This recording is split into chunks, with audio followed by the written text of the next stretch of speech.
Welcome, welcome, welcome. This is the home shop. It is Saturday night. Didn't go into the shop today. Well, I did to pick up parts for this thing. And I forgot half the stuff I need to do. A little bit different of a video. I want to talk about, again, relationships and that kind of stuff. Now, I've been drinking a little bit tonight. It's when I do my best body work, when you're just kind of zoned out, a little bit of a buzz, do some sanding and that kind of thing.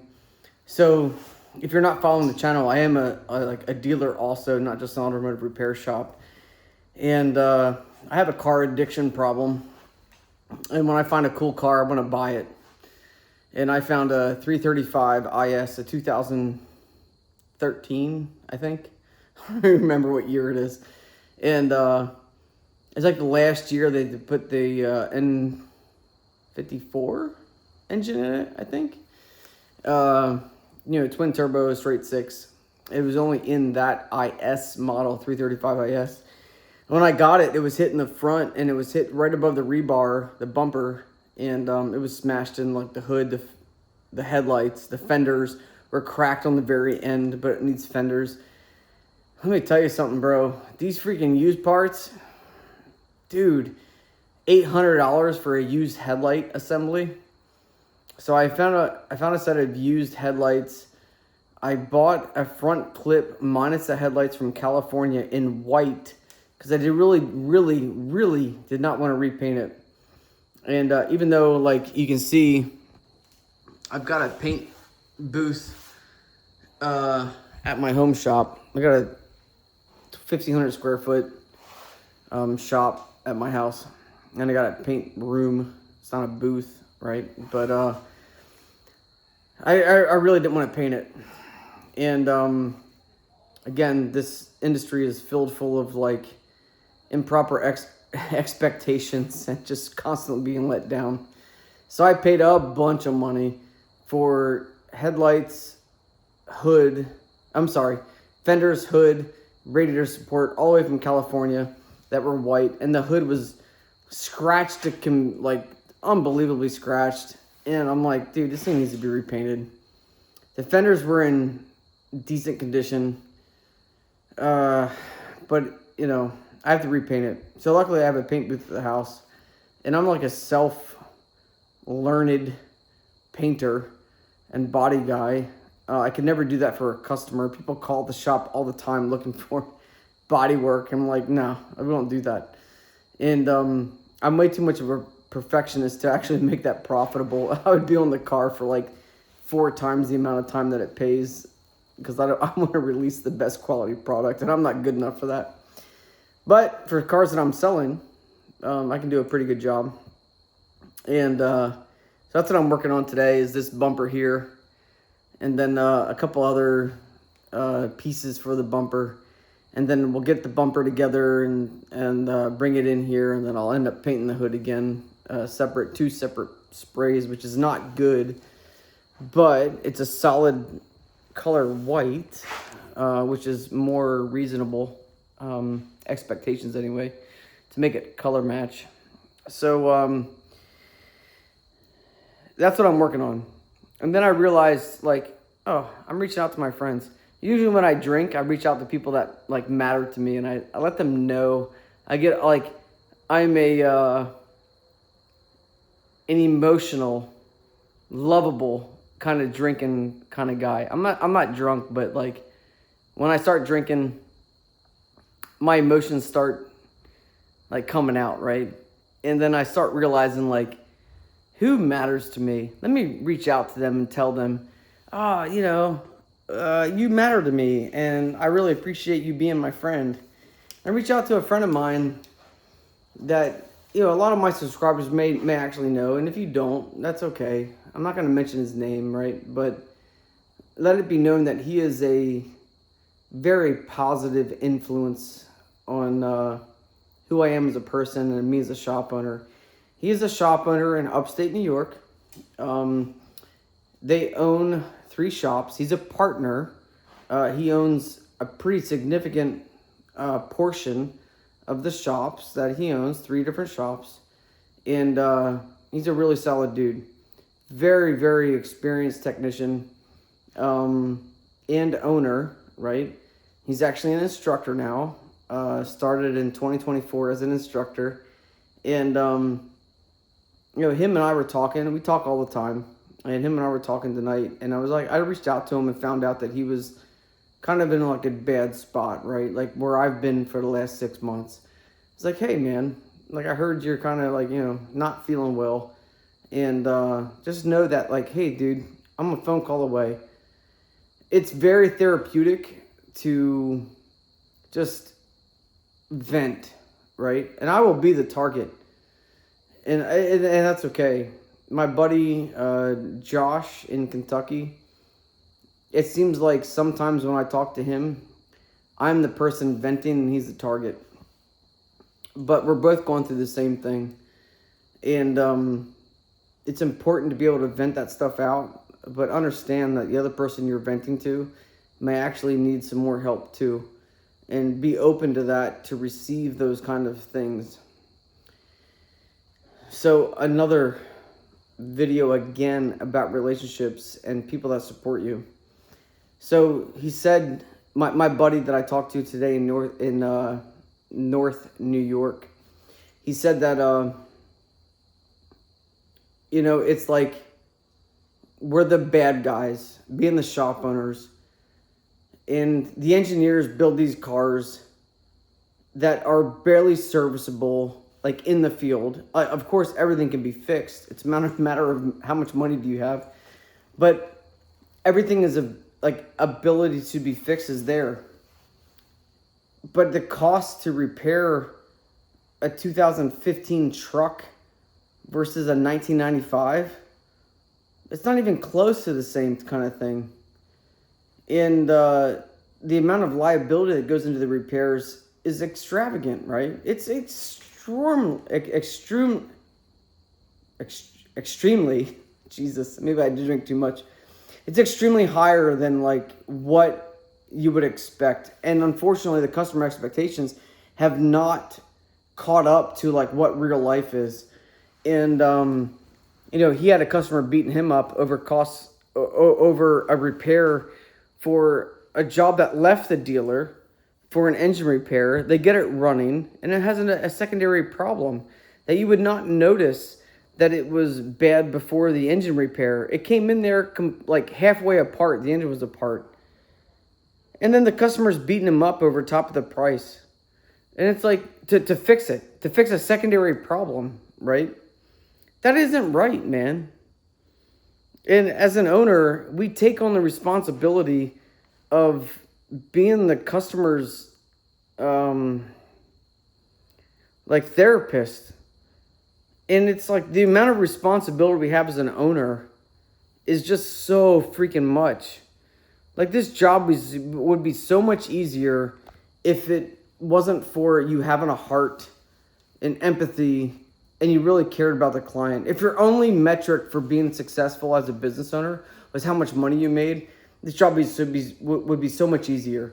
And it's just not. And it's extremely frustrating.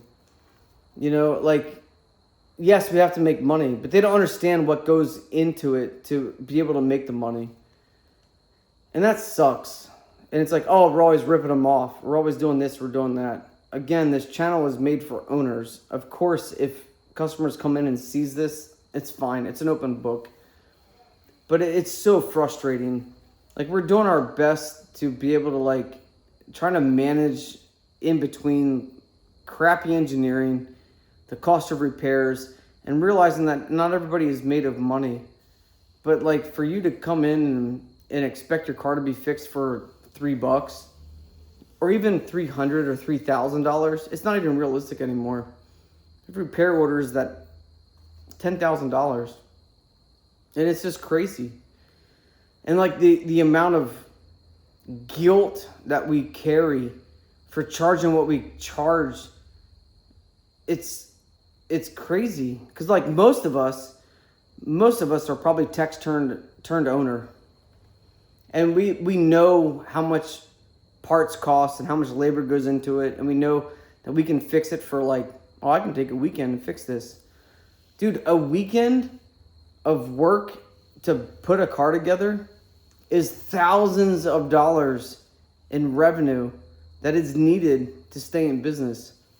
And it is like so hard for us to break that mentality of like what it actually takes to fix people's cars and stay profitable doing it. And then we carry this with us because we want to do the right thing for the customer, but like our minds are also still from like 2000. Because that's when we like grew up into this industry, right? And it's so hard. And like I tell you, my friend that I'm talking about in New York, he is probably one of the most skilled technicians that I know. And I'm glad to call him a friend because he's only a phone call away when I really get jammed up. I know he's busy. He's trying to fix cars and also run a business. But I know when I get jammed up that I need to reach out to him, that he's there to answer some questions. And I feel bad for him, you know. I feel bad for me too. And that's like self-loathing and that kind of thing. That's like a really bad headspace too, right? So like, just know that we absolutely need each other to succeed in this industry. If you care about the client, if you don't, and you're slamming cars together, putting parts in, oh yeah, $35 diag fee, we'll include it. We'll erase it if you buy the repair. If all you're doing is checking faults and you're like, yeah, this is the most common problem, we'll go ahead and put this part in and ship you on your way and no charge for diag. What are you actually doing? You're not doing anything except for like taking a chance, right? Play bingo or the lottery, dude. You're playing the lottery with other people's money. And man, it's not good, dude. Don't do that. So when we care, it becomes a huge stressor on us. And like, how do we bill for that? How do we bill for the emotional damage or the emotional dollar that we are absorbing as an owner from shops that care? It's just sad. It's sad. And on top of that, like the idea of not being able to find quality help, it's another thing. And a lot of the dealer techs, like I'm not saying all dealer techs, don't get me wrong. I was a dealer tech and I freaking loved it. I wanted to be the expert on one brand. I wanted to be like the best of this car. And I excelled at that. But when you come to independent, you got to be like good at all cars. Dude, I'm telling you right now, if you're a dealer tech and you're trying to open up a shop, you better be a specialized shop in your brand. Because if you try to like take that, what you have as a dealer tech, being a GM or whatever, and apply that to Ford or European especially, you are going to be in a world of hurt, dude. Don't do that. Understand what your abilities are and what your capabilities are, and have correct expectations on what you're trying to do with your customer. Dude, it's really hard. And I've been out of the shop today trying to get this stuff done. This is the other BMW 2002 that I was talking about before. This one is kind of rough. It is complete. The engine and trans are in it, but the interior has been taken out of it. And the quarter panel has been cut off of this thing, as you can see. Quarter panel's been cut off. I got some rust down here in the floor support. All that's gonna have to be corrected. And then the brand new BMW quarter panel is over there. And that thing is like $1,300 for a quarter panel. I paid $1,500 for the car. So I guess I got a deal, right? if you don't include the amount of labor that comes into fixing it. So take the time to be able to try to fix this stuff on your own and that kind of thing. But like basically I need to get this car done with that bumper, and it'll be ready for sale. But really I need to get $12,000 for a 2013 335 IS BMW. I was planning on driving it, but I need the money. You know, like, we haven't been profitable in 4 months, you know, so it's like, I need to get that sold and the 95 sold. So, like, I'm just going to go ahead and spray it tomorrow and be done with it. I want to get the AC fixed from the last video on that 95 truck. Get those things done. But, like, basically the point of this video is support each other, okay? We hold a very high level of responsibility. Like, it is a responsibility to support each other. If you're watching this channel and you are a shop owner that doesn't have any connections or friends to call, you're wrong, okay? You need to reach out and build these relationships, regardless if you go to training conventions or not. You need to go out there and meet friends in your industry. In my opinion, in my area, you're either a collaborator or you're nothing to me. I don't have any competition.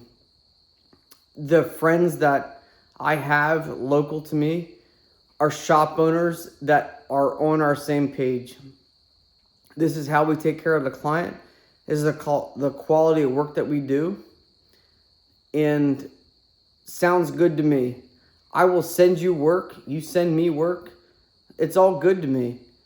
And for the other people that have a no warranty at all or don't care about the customer experience, running some archaic Mitchell freaking shop management software that it's like, yeah, or handwritten repair orders, you're not competition. You're just not. And I don't care about that. So reach out to the people that are around you and be friends with them. Share the work. There are plenty of cars out there to be worked on. You know, so like, do that kind of stuff. But boy, just the idea of having other people that are struggling to, you know, just try to get the work done, it sucks. You know, like, for any consumers that are watching my videos, understand that most of us really care about the customer and the customer experience. And you have no idea what goes on behind the curtain, right? You're not the Wizard of Oz. And I'm telling you right now, it is freaking hard. So just keep that in mind when you start writing that 1-star review. And it's just like, man, it's really hard. So support each other, meet friends, and enjoy each other's company. Reach out to them. Make sure that they're doing okay. And if they're not, offer a shoulder to cry on. You know, like, it's very therapeutic to have someone coming out to you and just vent. Just be that for them, you know? So, till tomorrow, there might be an update. I still kind of want to do a story time. But, till tomorrow. Later. Boop.